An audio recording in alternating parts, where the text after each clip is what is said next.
ॐ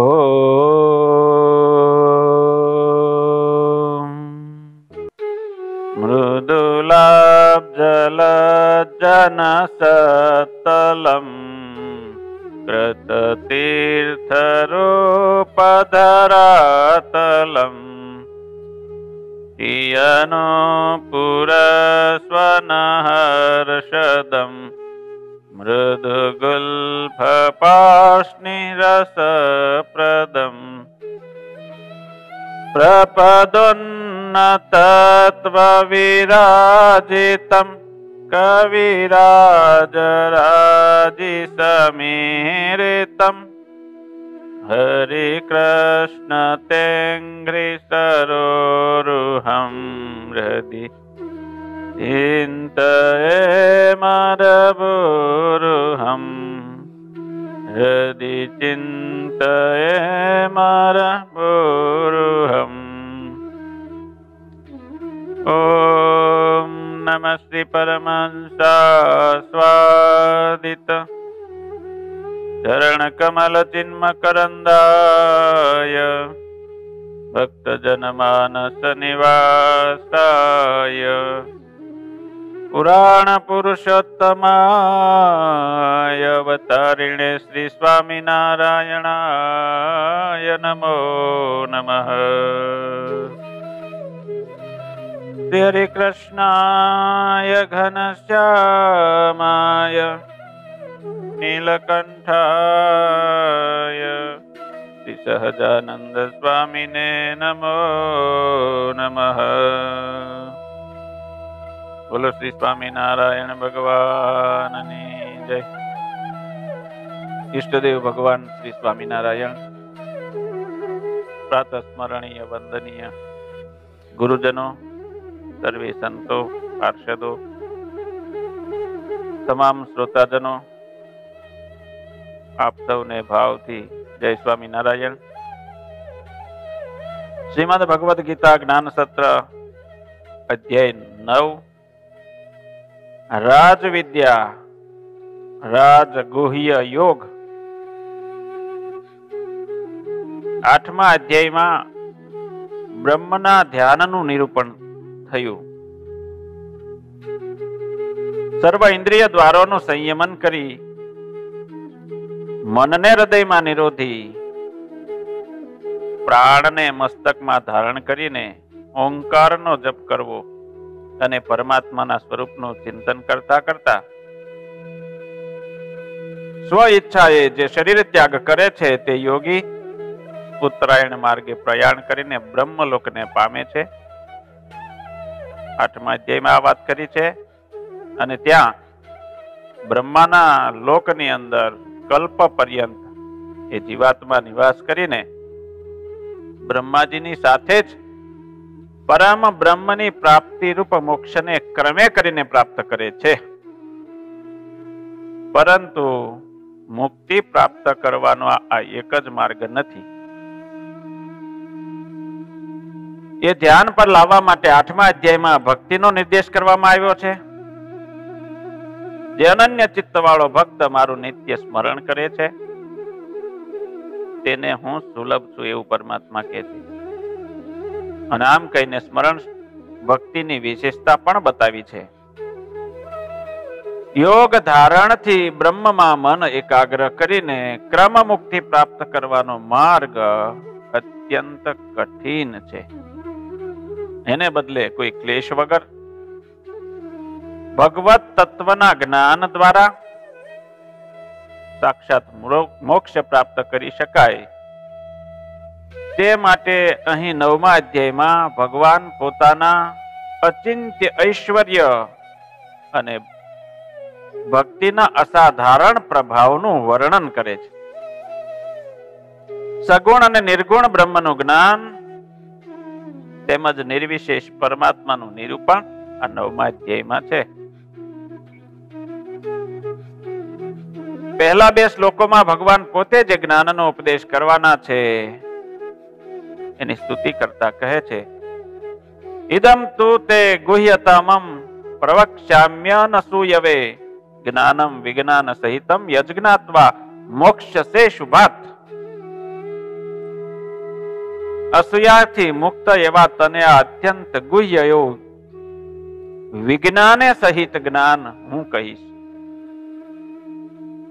જે જાણીને તું અશુભથી મુક્ત થઈ જઈશ.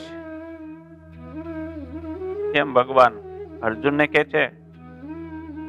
ગીતાકાર ક્યાંય જ્ઞાનની અને વિજ્ઞાનની ઉપેક્ષા કરવા તૈયાર નથી. અન્ય યોગીઓ કરતા કૃષ્ણ અહીં નોખા તરી આવે છે. આ વિદ્યા જાણવાથી લાભ શું? જે જાણીને અશુભમાંથી છુટકારો થાય. એટલે કે આ સર્વોત્તમ ગુહ્યતમ વિદ્યા પામનારને કશું અશુભ સ્પર્શી શકે જ નહીં. અને એ શુભ અને અશુભની લપમાંથી છૂટે. રાજવિદ્યા રાજગુહ્યમ પવિત્રમિદમુત્તમમ પ્રત્યક્ષાવગમમ ધર્મ્યમ સુસુખમ કર્તુમવ્યયમ. એ ઉત્તમ જ્ઞાન છે રાજવિદ્યા. એ ઉત્તમ જ્ઞાન છે રાજગુહ્ય વિદ્યા.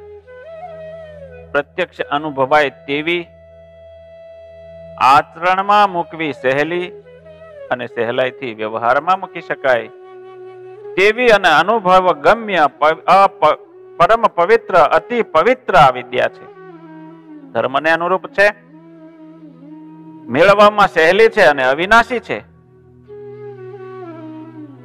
એ જમાનામાં શ્રેષ્ઠતા સર્વોપરિતા હંમેશા રાજાના સંદર્ભમાં મનાતી હતી. એટલા માટે અહીંયા રાજવિદ્યા એટલે સર્વોત્તમ વિદ્યા, સર્વશ્રેષ્ઠ વિદ્યા એમ કહ્યું છે. રાજગુહ્ય એટલે સૌથી વધારે ગુપ્ત વિદ્યા. ભગવાન કૃષ્ણ જેવા યોગેશ્વર સર્વોત્તમ વિદ્યા અને ગુહ્યતમ વિદ્યાનું રહસ્ય ખુલ્લું કરવા યોગ્ય પાત્ર શોધે એ સ્વાભાવિક છે.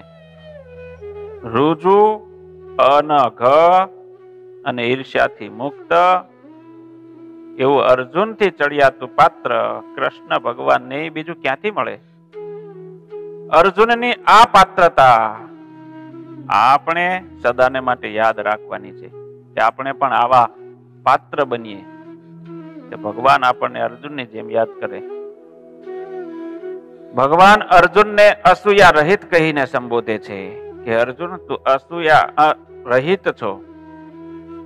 અસૂયા એટલે શું? અસૂયા એટલે જ્યાં ગુણ છે ત્યાં દોષનું દર્શન કરવું. જેમ કે કોઈ ધર્મનિષ્ઠ માણસ હોય એને દંભી માનવો, એને અસૂયા કહેવાય. ઘણા લોકોનું મન એવું વિકૃત થઈ ગયેલું હોય છે કે જ્યાં ગુણ હોય ત્યાં પણ તેમને દોષ દેખાય છે. ઈર્ષ્યા અને અદેખાઈને કારણે તેઓ કોઈના ગુણને, કોઈની મોટાઈને સહન કરી શકતા નથી. તેઓ પોતાની નબળાઈ સ્વીકારી શકતા નથી અને તેથી બીજાની શક્તિઓ કે સિદ્ધિઓનો સ્વીકાર પણ કરી શકતા નથી. જીવનમાં ઈર્ષ્યા મુક્ત થવાનું ખૂબ જ અઘરું છે. ઈર્ષ્યા છોડવીને એ સહેલી નથી. આપણું શિક્ષણ ઈર્ષ્યા વૃત્તિને શરૂઆતથી જ પોષણ આપનારું છે. જેમ કે અમુક વિદ્યાર્થી પહેલે નંબરે પાસ થાય છે, એનો નંબર પહેલો આવે, એનું સ્વાગત સત્કાર કરવામાં આવે, તેથી બાકીના બધા વિદ્યાર્થીઓને કશીક અપર્યાપ્તતા, કશીક ઉણપનો અનુભવ થાય છે. હું અપર્યાપ્ત છું, હું મારામાં ઉણપ છે. આવી અપર્યાપ્તતા, અધૂરપ ઈર્ષ્યાની જનની છે. કોઈના દુઃખે દુઃખી થવાનું પ્રમાણમાં ઓછું અઘરું છે, પરંતુ કોઈના સુખે સુખી થવાનું ખૂબ જ અઘરું છે. કોઈને શું જીવનમાં સુખ મળે, આડોશી પાડોશી કોઈ ગાડી લાવે તો સુખ અનુભવવું સહેલું નથી. ઈર્ષ્યા થાય એ વખતે, આટલી સરસ ગાડી લઈ આવ્યા આ લોકો. અને ઈર્ષ્યાથી જે મનમાં બળતરા થાય એને અસૂયા કહેવામાં આવે છે. એટલે કોઈના સુખે સુખી થવાનું ખૂબ અઘરું છે, કઠિન છે. હરીફાઈ, સરખામણી, અછત, અપર્યાપ્તતા અને મહત્વાકાંક્ષાની બોલબાલા વાળા યુગમાં ઈર્ષ્યા મુક્ત રહેવું એ પણ એક તપશ્ચર્યા જ છે. અર્જુન અસૂયા અને અદેખાઈથી મુક્ત છે. જ્યાં પોતાની મર્યાદા હોય ત્યાં તેને પણ સ્વસ્થતાથી સ્વીકારી શકે છે. અર્જુન સરળ છે, છળ કપટથી રહિત છે, અને એટલા માટે જ આ ઉપદેશનો સાચો અધિકારી પણ અર્જુન છે. ભગવાન શ્રી કૃષ્ણ પણ ગમે તેવા માણસ આગળ ગીતામૃત વહાવે એવા સાવ ભોળા તો નથી જ. અર્જુનની રુજતા અને અનસૂયતા કહેતા કે ઈર્ષ્યાનો અભાવ તેની પાત્રતામાં ઘણો વધારો કરે છે. અદેખો માણસ કદી રુજુ ન હોઈ શકે, અને જે રુજુ નથી તે કદી કૃષ્ણનો પ્રેમ પામી ન શકે. આમ આ રીતના વચનોમાંથી આપણે કેવા થવું જોઈએ તેનો બોધ આપણને આ ગીતામાંથી મળે છે. રુજુ થવું, અનઘ થવું, ઈર્ષ્યાએ રહિત થવું, આ બધું આપણે શીખવાનું છે.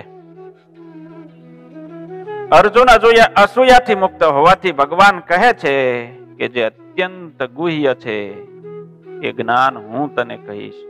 જે ગોપનીય છે, જે ગુપ્ત રાખવા યોગ્ય છે, એને ગુહ્ય કહેવાય છે. કિંમતી રત્નો હોય એને કઈ રખડતા ન મુકાય, કે બધાની સામે પ્રદર્શનમાં પણ ન મુકાય. સલામત સ્થળે છુપાવીને રાખવામાં આ કિંમતી રત્નોને રાખવામાં આવે છે. એટલે ભગવાન અહીં કહે છે કે બ્રહ્મ જ્ઞાન જે છે એ ગુહ્યતમ છે, અને અધિકારીની સમક્ષ રહસ્ય ખોલવામાં આવે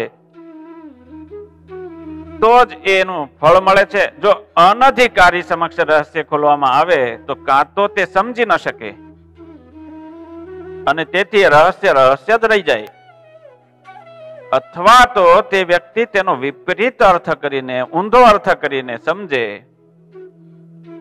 તો રહસ્ય જ્ઞાનનો દુરુપયોગ થવાની પણ સંભાવના છે. અથવા જે તે વ્યક્તિને નુકસાન કરનારું આ જ્ઞાન નીવડે છે.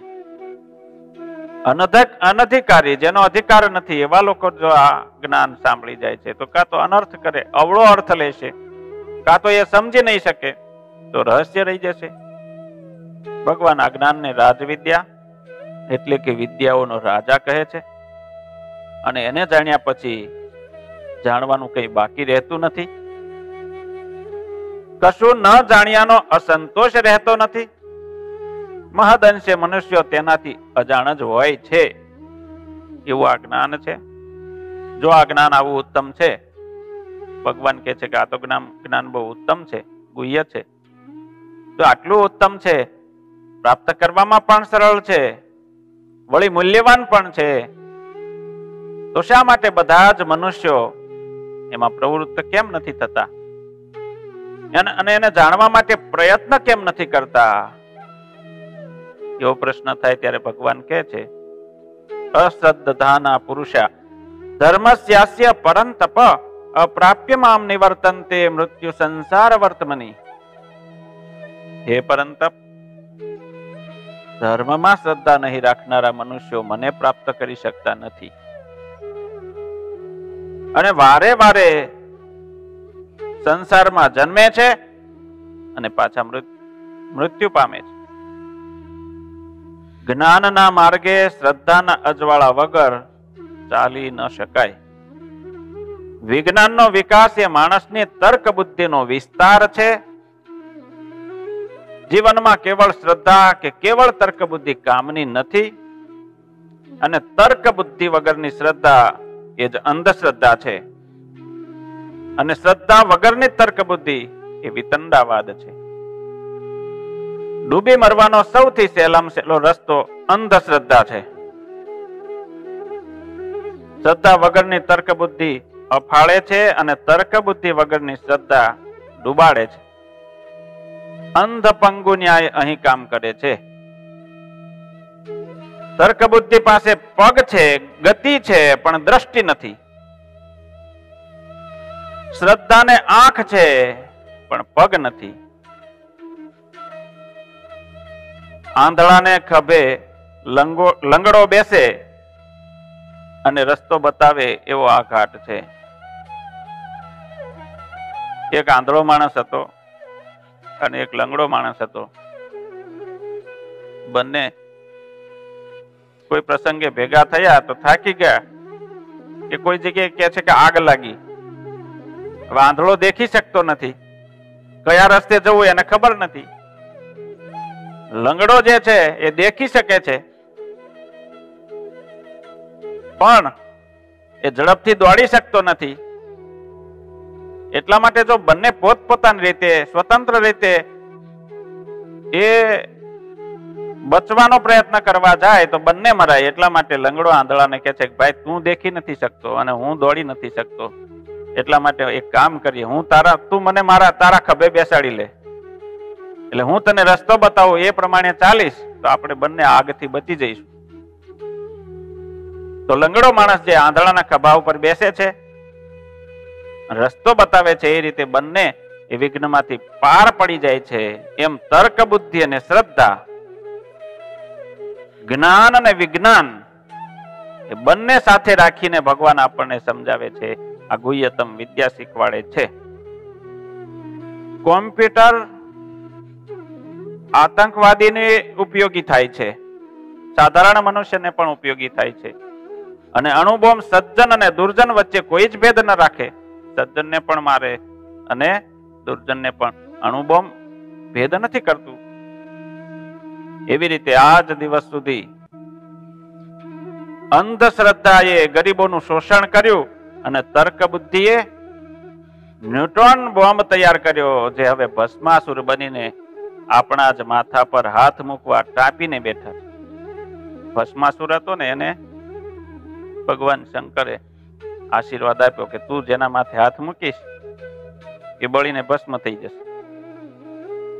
પછી એ ભસ્માસુરે વિચાર કર્યો કે આ સાપ ખરેખર સાચો છે, શંકર ભગવાનના માથે હાથ મૂકવા જ દોડ્યો.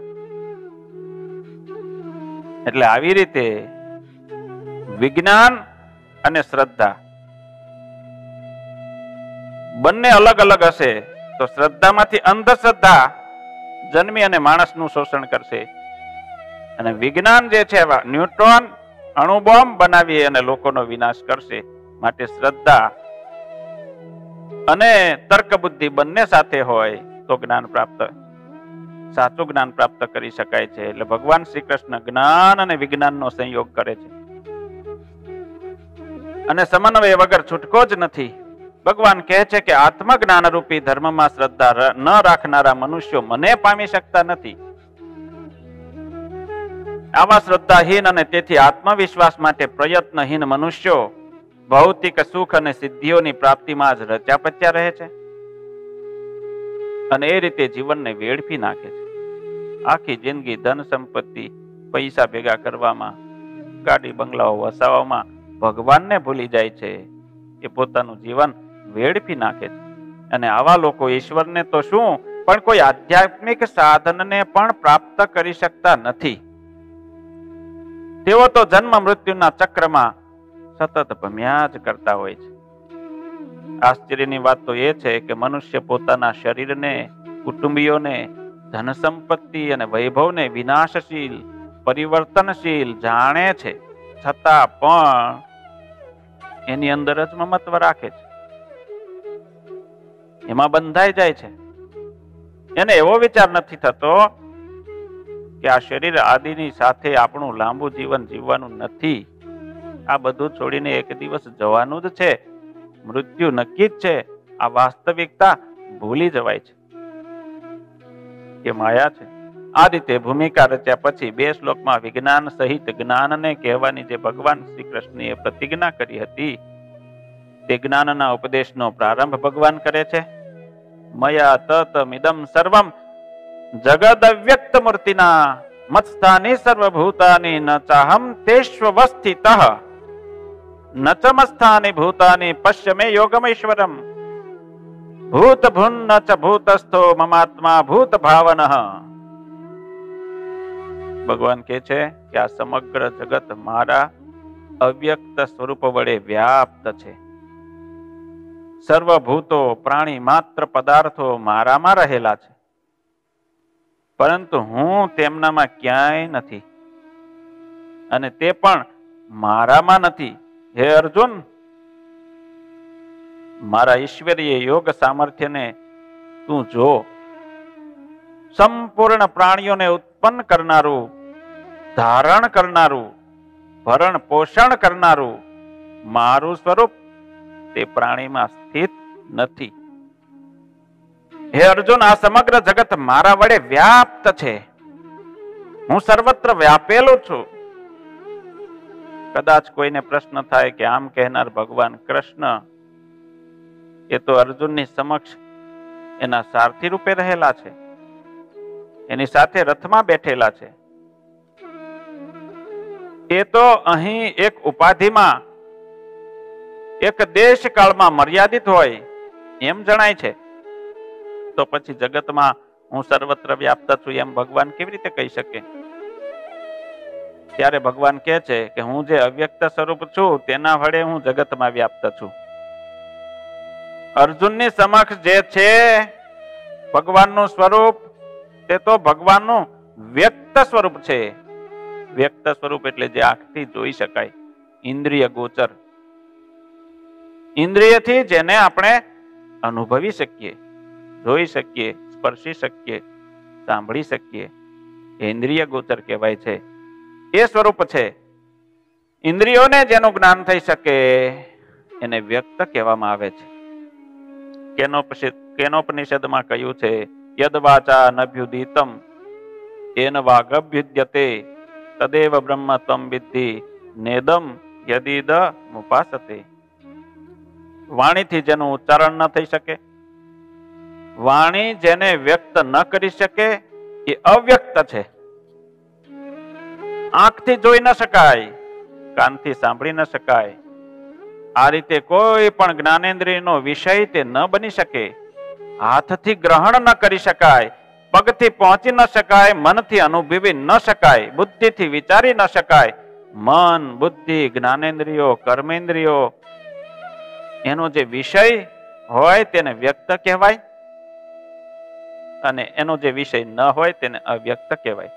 પરમાત્મા તો મન, બુદ્ધિ, ઇન્દ્રિયોથી પર સર્વને ઉજાળનારા છે. મન બુદ્ધિથી પર છે પરમાત્મા, પરંતુ સર્વને પ્રકાશિત કરનારા, સર્વના સાક્ષી, અને તેને કારણે સર્વ જગત પોત પોતાનું કાર્ય કરી શકે છે. તેને તું બ્રહ્મ જાણ. આ અવ્યક્ત સ્વરૂપ વડે સમગ્ર દ્રશ્યમાન જગત વ્યાપેલું છે. આપણા દેહ, આપણા ઇન્દ્રિયો, એમાં મન, બુદ્ધિ આદિ ઉપાધિ, આ બધું જ દ્રશ્યની કોટીમાં છે, અને તેથી તેનો પણ જગતમાં સમાવેશ થઈ જાય છે. ભૂતકાળ, વર્તમાનકાળ, ભવિષ્યકાળ અને એમાં રહેલા સર્વ પદાર્થો જે કંઈ પણ દેખાય છે, દ્રષ્ટિગોચર છે, અથવા તો જે કંઈ પણ દ્રષ્ટિગોચર થવાની શક્યતા છે તે સર્વ દ્રશ્ય કહેવાય છે. સ્વર્ગ વગેરે અત્યારે આપણા માટે પરોક્ષ છે. ઇન્દ્રાદિક લોકો, બ્રહ્મના લોકો, બ્રહ્માજીનું ધામ, આ બધું આપણા માટે પરોક્ષ છે. પરંતુ ત્યાં જે નિવાસ કરનારા દેવતાઓ છે, જીવાત્માઓ છે, એના માટે તો એ બધું દ્રશ્ય જ છે. આમ સારું અને નરસું, સાચું અને ખોટું, સુંદર અને અસુંદર, મિત્ર અને શત્રુ, જડ અને ચેતન, જીવંત અને નિર્જીવ, સ્થાવર અને જંગમ, જે કઈ પણ છે એ સર્વ પરમાત્મા વડે વ્યાપ્ત છે. કહેતા કે બધામાં અણુ અણુમાં પરમાત્મા રહેલા છે, અને એ સર્વ ઈશ્વરની જ અભિવ્યક્તિ છે. યથા આકાશ સ્થિતો નિત્યમ વાયુ સર્વત્ર ગો મહાન તથા સર્વાણી ભૂતાની મસ્થાને ત્યુપધારય. ભગવાન કહે છે કે જેમ સર્વ દિશાઓમાં ઘૂમતો વાયુ નિત્ય આકાશમાં રહે છે. વાયુ આકાશથી ઉત્પન્ન થાય છે, આકાશમાં જ રહે છે, અને આકાશમાં જ પાછો લીન થઈ જાય છે. આકાશને છોડીને વાયુની સ્વતંત્ર સત્તા નથી. તેમજ પ્રાણી માત્ર ભગવાનથી જ ઉત્પન્ન થાય છે, ભગવાનમાં સ્થિત રહે છે અને ભગવાનમાં જ લીન થઈ જાય છે. ભગવાનને છોડીને પ્રાણીઓની સ્વતંત્ર સત્તા નથી. આ વાતને સાધક સમજી લે તો તેને સર્વ જગત ઈશ્વરમય દેખાય છે. સર્વ જગતની અંદર અણુ અણુની અંદર ઈશ્વર રહેલા છે, પરમાત્મા રહેલા છે એવી દ્રષ્ટિ એની થાય છે. તેને વાસ્તવિક તત્વનું જ્ઞાન થઈ જાય છે. માટી જે છે એ ઘડાનું ઉપાદાન કારણ છે અને ઘડો જે છે એ માટીનું કાર્ય છે. ઘડાની અંદર માટી રહેલી જ છે, માટી એમાં વ્યાપ્ત છે. અહીં ભગવાન જ્યારે કહી રહ્યા છે કે હું જગતમાં સર્વત્ર વ્યાપ્ત છું, ત્યારે તે એમ કહી રહ્યા છે કે હું જગતનું ઉપાદાન કારણ છું. માટીના પાત્રો જેવા કે ઘડો, કોડિયું, ચકોરું હોય, કુલડી વગેરે માટીની જ અભિવ્યક્તિ છે. એમાં બધામાં માટી રહેલી જ છે. તેમાં જગત ઈશ્વરની જ અભિવ્યક્તિ છે. ઈશ્વર સર્વત્ર રહેલા જ છે. તે જ એક અથવા તો અનેક રૂપે ભાસી રહ્યા છે. આ ઈશ્વરની પહેલી ઓળખાણ છે. ઈશ્વર જ સર્વ કાંઈ છે એમ જ્યારે કહેવામાં આવે ત્યારે પ્રશ્ન એ થાય છે કે તો પછી કોઈની હત્યા કરનાર શું ઈશ્વર છે? જગતમાં તો ઘણી જગ્યાએ હિંસાઓ થાય છે, તો શું એ હિંસા કરનાર ઈશ્વર છે? જગતમાં સર્વત્ર સુખ દુઃખ, ન્યાય અન્યાય, જન્મ મૃત્યુ વગેરે વિકારો જે દેખાઈ રહ્યા છે, તો શું એ વિકારો એ બધા જે છે ઈશ્વર વિકારી છે? શું ઈશ્વર મર્યાદિત છે? ઈશ્વર સુખી કે દુઃખી છે? પાપી કે પુણ્યશાલી છે? જો આવું ઈશ્વરમાં હોય તો એ પણ સંસારી જ થયા, કારણ કે તે જન્મ મૃત્યુને આધીન છે, કર્મને આધીન છે. આ પ્રશ્નના ઉત્તરમાં ભગવાન કહે છે મત્સ્થાની સર્વભૂતાની ન ચાહમ તેષ્વસ્થિતઃ. ભગવાન કહે છે સર્વભૂતો મારામાં રહેલા છે. ભૂત શબ્દથી જડ ચેતન જે કઈ અસ્તિત્વ ધરાવે છે તેમનામાં હું નથી રહેલો, તે મારામાં રહેલા છે. જગત મારામાં છે, હું તેનામાં નથી. આ વિકારી મર્યાદિત નિયમ જગત મારામાં છે, મારા વડે છે, મારે કારણે છે, પરંતુ હું તેમનામાં નથી, તેના વડે નથી, તેનાથી મર્યાદિત નથી. હું તે સર્વનો આત્મા છું. જે માટીનો ઘડો, માટી ઘડાનો આત્મા છે, સુવર્ણ અલંકારનો આત્મા છે, જળ તરંગોનો આત્મા છે. માટી વગર ઘડાનું અસ્તિત્વ નથી, સુવર્ણ વગર અલંકારનું અસ્તિત્વ નથી, જળ વગર તરંગોનું અસ્તિત્વ નથી. તેમ સર્વભૂતોનું અસ્તિત્વ ભગવાન કહે છે મારે કારણે છે. મારું અસ્તિત્વ સર્વભૂતોને કારણે નથી. હત્યા કરનારને પણ આપણે ઝીણવટથી જોઈશું તો જણાશે કે તેના મૂળમાં તો દિવ્યતા રહેલી જ છે. જો તેને યોગ્ય સંયોગો પ્રાપ્ત થાય તો તેનામાં રહેલા પ્રેમ, કરુણા, દયા, પ્રસન્નતા વગેરે વ્યક્ત થયા વગર ન રહે. કમ નસીબે અને સંજોગોને સંસ્કાર અસંસ્કારોને કારણે તેનું વ્યક્તિત્વ આવું વિકૃત બની ગયું. અસંગને કારણે, કુસંગને કારણે એનું જીવન આવું થઈ ગયું છે. પરંતુ આવું વ્યક્તિત્વ કે તેનું સત્ય નથી. એમાં પરિવર્તન આવી શકે છે. એ પણ સંત બની શકે છે, કારણ કે સત્વ એનો સ્વભાવ છે. જેમ કે વાલિયો લૂંટારો હતો, એને સંતનો પ્રસંગ થયો તો વાલ્મીકી ઋષિ બની શક્યા. એમ કોઈ પણ હત્યારો હોય, કોઈ પણ દુર્જન હોય, એને સત્સંગ મળે તો સત્સંગના પ્રભાવથી એ મુક્ત ભક્તિભાવ તરફ આગળ વધી શકે છે અને મહાન બની પણ શકે છે. સર્વભૂતાની કૌંતેય પ્રકૃતિમ યાન્તિ મામિકામ કલ્પક્ષયે પુનસ્તાની કલ્પાદૌ વિસૃજામ્યહમ. પ્રકૃતિમ સ્વામવષ્ટભ્ય વિસૃજામિ પુનઃ પુનઃ ભૂતગ્રામ મિમં કૃષ્ણમવશમ પ્રકૃતિર્વશાત. હે કૌંતેય, કલ્પના અંતે પ્રાણી માત્ર સમગ્ર મારી પ્રકૃતિને પામે છે, મારામાં લીન થઈ જાય છે અને કલ્પના આરંભમાં એટલે કહેતા કે સૃષ્ટિના આરંભમાં પાછો હું જ સર્વશક્તિમાન ઈશ્વર તે સર્વનું સર્જન કરું છું. મારી પ્રકૃતિને વશ કરીને ફરી ફરી હું સમગ્ર ભૂત સમુદાયને ઉત્પન્ન કરું છું. જેમ કોઈ મનુષ્ય પોતાના સંકલ્પથી સ્વપ્ન સૃષ્ટિનું સર્જન કરે છે, તેમ હું પરમાત્મા વ્યાવહારિક સૃષ્ટિનું સર્જન કરું છું. તેમાં ભૂત સમુદાયની કોઈ સ્વતંત્રતા નથી. પ્રકૃતિના નિયમોને વશ થઈને પોતપોતાના પાપ અને પુણ્યને આધારે ફરી ફરી પ્રાણી માત્રનો જન્મ થાય અને વળી પાછા પોતપોતાના કર્મોને સાથે લઈને મારી પ્રકૃતિમાં પાછા લય પામી જાય છે. જે કઈ કર્મો કર્યા હોય એ કર્મોને સાથે લઈને આપણે મૃત્યુ પામીએ છીએ અને ફરી જે જન્મ મળે છે એ કર્મને આધારે મળે છે. જીવના પરિપક્વ કર્મોનું ફળ આપીને તેમને શુદ્ધ કરવા માટે હું તેમના શરીરોની રચના કરું છું. જે એના કર્મો ભોગવવાના બાકી રહ્યા હોય એને અનુરૂપ શરીર આપે છે ભગવાન. ભગવાન કહે છે હું એવા જ પ્રાણીઓની રચના કરું છું કે જે પ્રકૃતિને પરવશ થયેલા હોય, ભગવાનના ભક્ત ન હોય. જેમ મકાનનું નિર્માણ કરવામાં આવે પછી તે મકાન ધીમે ધીમે સમય જતા સ્વયં જીર્ણ થઈને પડી જાય છે, તેમ સૃષ્ટિની રચના તો ભગવાન અવશ્ય કરે છે, પણ પ્રલય સ્વતઃ થાય છે. એનો અર્થ એવો થયો કે પ્રકૃતિનું કાર્ય સંસાર અને શરીરની રચનામાં ભગવાનનો હાથ છે, પરંતુ પ્રલયમાં નહીં. એ સ્વતઃ થાય છે. કહેવાનો મતલબ એ છે કે ભગવાન એના માટે જવાબદાર નથી. પ્રલયને માટે જવાબદાર છે મનુષ્યોના કર્મો. તેમજ ભગવાનના અંશ હોવાના કારણે જીવ પરમાત્મા તરફ ઉત્થાન તરફ આકર્ષાય છે. કારણ કે ભગવાનનો અંશ છે માટે ભગવાન તરફ એનું આકર્ષણ રહે છે.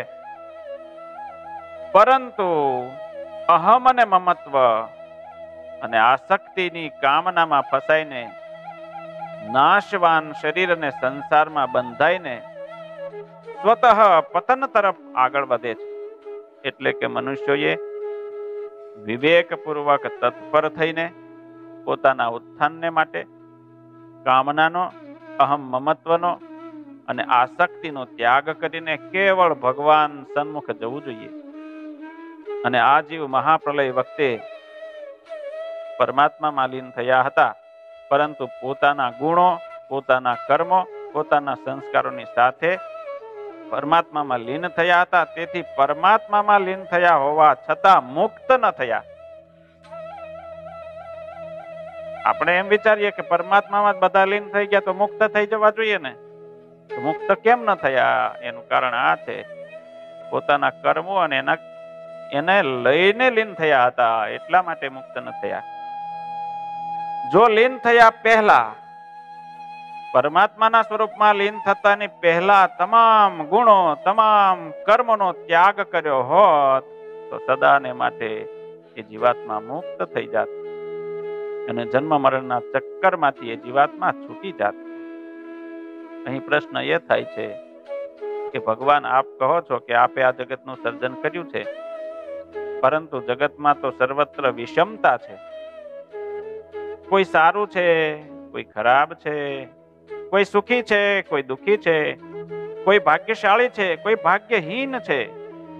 કોઈ આપની કૃપાના પ્રાપ્ત, કોઈને આપની કૃપા પ્રાપ્ત થતી લાગે છે તો કોઈને આપની નારાજગી પ્રાપ્ત થાય છે. તો આવા જગતનું સર્જન કરનાર ભગવાન આપ પક્ષપાતી નથી?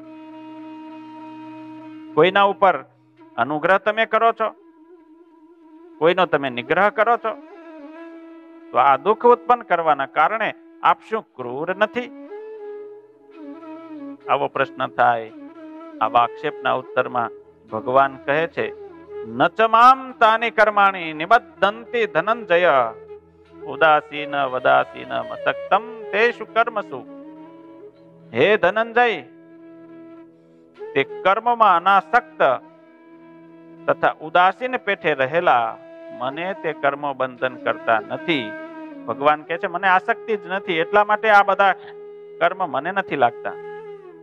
પોતાના સ્વરૂપની સમજ આપતા ભગવાન કહે છે કે સૃષ્ટિ સ્થિતિ લયના રૂપમાં થતા આ કર્મ મને કોઈ રીતે બાંધતા નથી.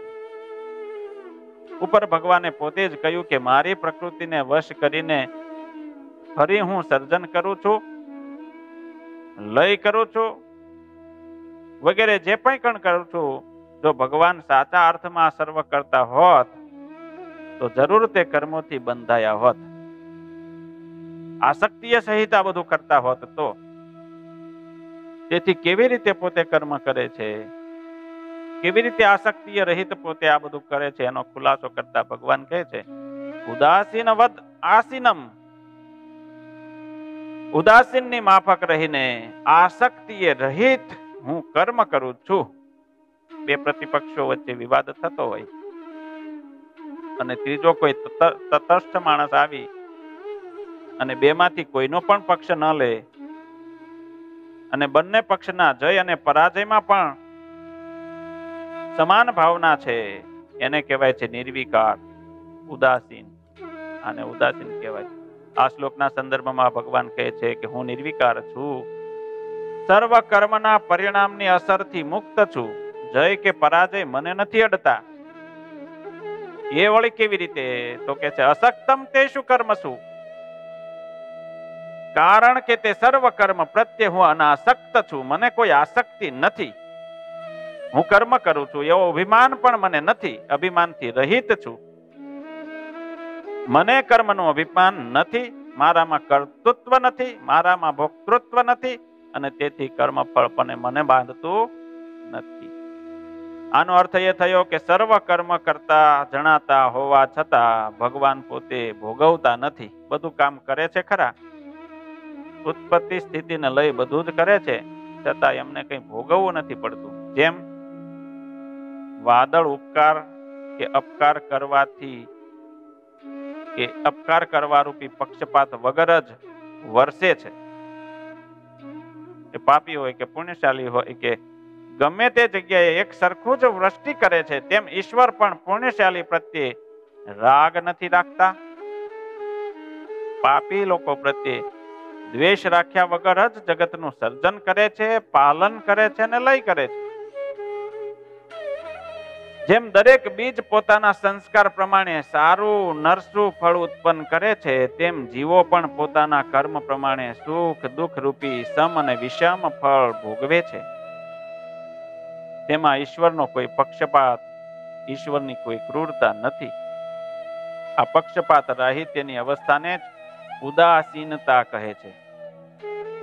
અને ઈશ્વર ઉદાસીન છે, પક્ષપાત રહિત છે, કારણ કે તે જાણે છે કે આ જગત મિથ્યા છે.